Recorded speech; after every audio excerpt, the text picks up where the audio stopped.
Hey there, micro folks. This is Mr. Hooker, and this will be chapter 9, decision making. So, some of this will be behavioral econ, which is awesome. So, let's get into this. Let's roll. Cost, benefits, profits. So, our decisions depend on comparing cost and benefits, which is marginal analysis. We did that way back in the day. A little more looking at it. Um, Opportunity cost, resources are scarce. True cost of anything is what you must give up to get it. So whether you continue in school or leave to find a job, every choice has costs and benefits. Um, I was actually reading something about that in Decode Econ this morning. But because your time is scarce, cannot be a full time student, full time worker. Opportunity cost of choosing to be a full time student is the income you would have earned in a full time job.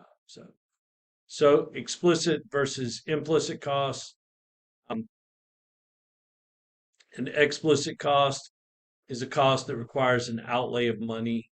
For example, explicit cost of another year of school includes the tuition. Really, one of the easiest ways I've ever, and what I usually teach with this, explicit cost can come with a receipt. If you can get a receipt for it, it's an explicit cost. So there's money involved. There's typically something that you can get a receipt for. That is an explicit cost, also sometimes called an accounting cost. So, for those of you who are accounting type people, that is an accounting cost. Accountants love explicit cost, the money changed hands. Implicit cost does not require an outlay of money. It's measured by the value in dollar terms of benefits that are foregone, um, wages foregone for being a full time student. So, basically, um, if you think about your time in school, I mean, nobody comes to school to work at McDonald's. So, if that was your dream job, you can go get that now.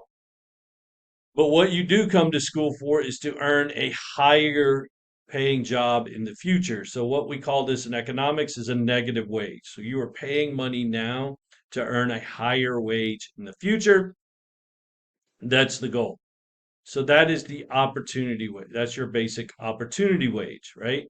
Um, And so you have to do those cost and benefit analysis and figure out how that's going to work out.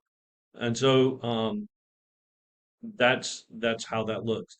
Another way to look at that is what is opportunity rent. So um, if you're looking at opening a store, a business, and you need a storefront, and let's say that you own a building, what can you rent that building out for? If you can rent that building out for 1,500 and rent another place that'll suit your needs for 1,000, then you should rent the place you should at least rent the place you're in for the 1,500 and rent another spot for 1,000 and pocket the 500.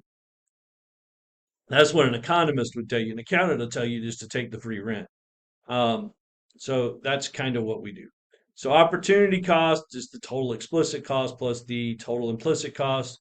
And that's the whole way we look at it. So accounting profit is revenue minus explicit cost. Economic profit is the revenue minus the opportunity cost, or the economic cost is what we call that. Um, or revenue minus the explicit cost and the implicit cost. So economic profit, and we will talk a ton about economic profit down the line, module 3, but economic profit equals the revenue minus the opportunity cost of all your resources used. It's not as long as there is some implicit cost involved, it is less than accounting profit. If there are no implicit cost involved, it is equal to accounting profit. So in those pretty rare cases, actually, but they exist, but in those somewhat rare cases that there are no implicit costs, economic profit and accounting profit will be equal. So understand that.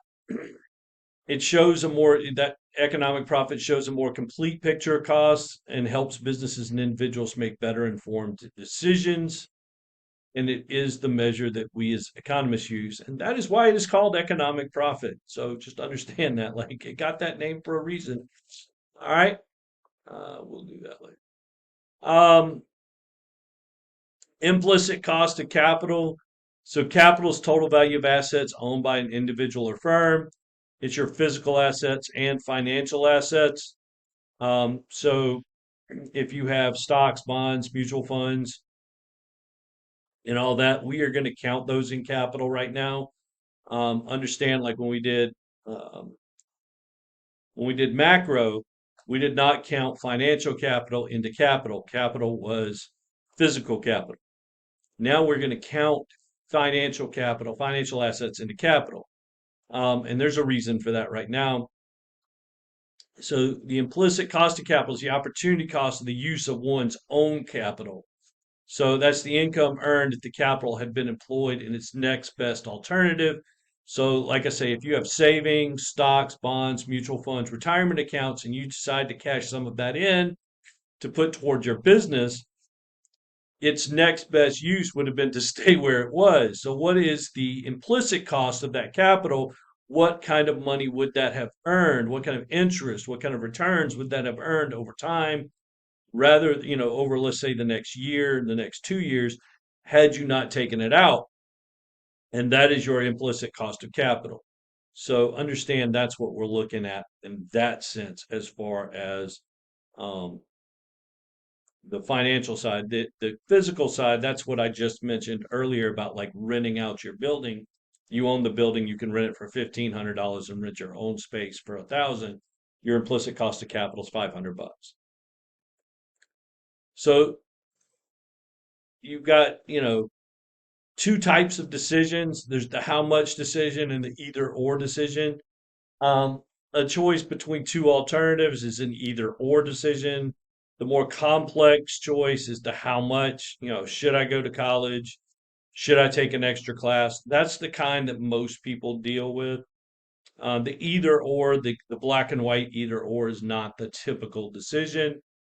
Um, the either or decision, if you're faced with that, choose the one with the positive profit. So Jenny faces the either or decision: spend 2 years in graduate school to obtain a degree in pharmacology or start work. Job she's currently offered has a total lifetime earnings of 557,000. If she goes to school and works as a pharmacist 2 years later, her total lifetime earnings are 556,000. So going to work immediately gives her an economic profit of $1,000. Not much, but hey, $1,000 is $1,000. So, take the thousand. So what if instead of just two options, there's three or more? Does it still apply? And the thing is yes. Um, so any choice between three or more options can always be boiled down to a series of choices between two. So like eventually you will get to just two options. Just say like, what's the best of these two? What's the best of these two? Which ones do you really prefer? And in the end, you will get to two options. That's just how that is. So how much is a marginal decision? We've done marginal analysis before. It's basically pro con. You've done it all your life, since you were a child. So marginal analysis comparing benefit of doing a little bit more of something with the cost, of doing a little bit, a little bit less of something possibly. Marginal benefits are the pros. The marginal costs are the cons, and that's the way that is. So the marginal cost of producing a good or service is the additional cost incurred by producing one more unit, um, is the technical term. But like if you're doing the pro con kind of way to do it, it's marginal benefits are your pros, marginal costs are your cons. So your marginal cost curve shows how the cost of producing one more unit depends on the quantity that's already been produced. The formula for marginal cost is the change in total cost divided by the change in quantity. We will get to that later, but I just want you to know that now. Each product has a unique marginal cost. So we have increasing marginal cost, which is typical. So a marginal cost curve has like a swoosh shape. It looks like a Nike swoosh. All right, so it's going to decrease, bottom out, and then go up. So for most of the curve, it's going to be increasing. Constant marginal cost. Each additional unit costs the same to produce as the previous one, and decreasing. So at the very beginning, you should have decreasing marginal cost. Each additional unit costs less to produce than the previous one, often due to learning effects in production when workers gain skill and experience. So in the beginning, you should have decreasing marginal cost, and then as you start producing more units, you should have increasing marginal costs. So each year of schooling costs more than the previous year.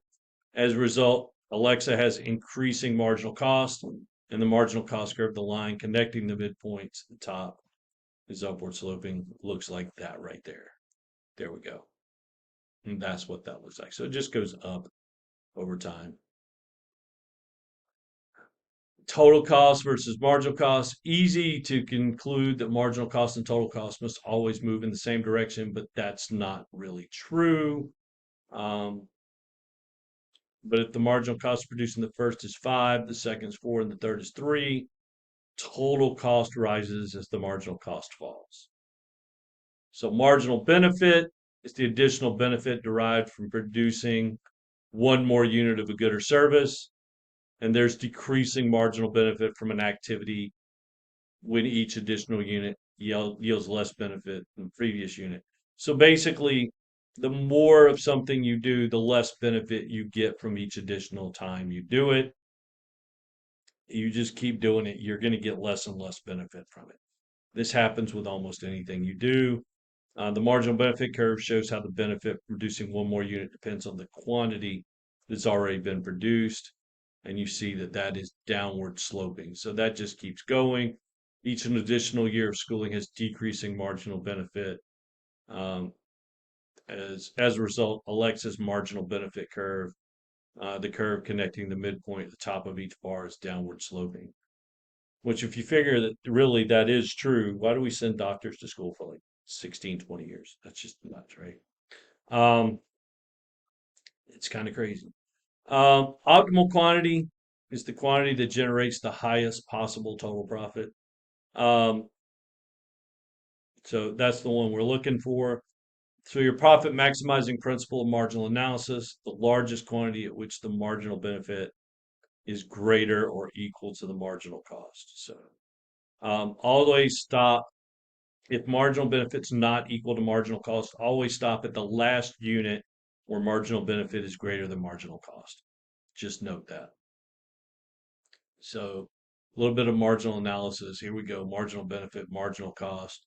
You're trying to get this where they are equal, and they are equal right there at 3 years, um, just under $100,000.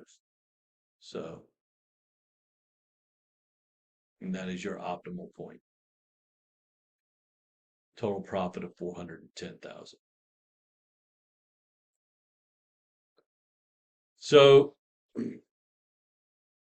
are we trying to maximize the difference between benefits and costs? Yes. Um, but there's two ways to do that. You can look at total benefits and total cost and keep looking down the line and see where they're different. Or you can go marginal benefit, marginal cost, find where they're equal, and that will do the same thing for you. Um, so what we're doing here is setting marginal, not total benefit and cost equal to each other. If marginal benefit and marginal cost are equal, the difference between total benefit and total cost is the maximum. This is kind of interesting to me. This is the idea that house sizes around the world um, basically will, for the most part, correlate with land mass for the country. So average new home size in square foot is in blue. In green is the country land mass in millions of square miles. So in Hong Kong, they've got actually large, well, pretty small houses, a little under 500 square feet, but no land. China, they've got a ton of land, but still pretty small houses. UK, they've got um, decent sized houses, but no land. Japan, they've got decent sized houses, no land. Um, Spain, decent sized houses, no land. Germany, decent sized houses, about 1,000 square feet. By U.S. standards, they're not really that large, but 1,000 square feet or so, and no land. Germany, about 1,000 square feet, no land. France, about 1,000 square feet, no land. Canada, about 2,000 square feet average, and a ton of land. Um, in the U.S., about 2,500 square feet and a ton of land. In Australia, even larger, bit less land. But understand, in Australia, everybody lives around the coast. Like the middle of Australia is barren. There's nobody there. So there's only, a few cities in Australia where people live. All right, we're going to stop right there, and I will see you in video 2.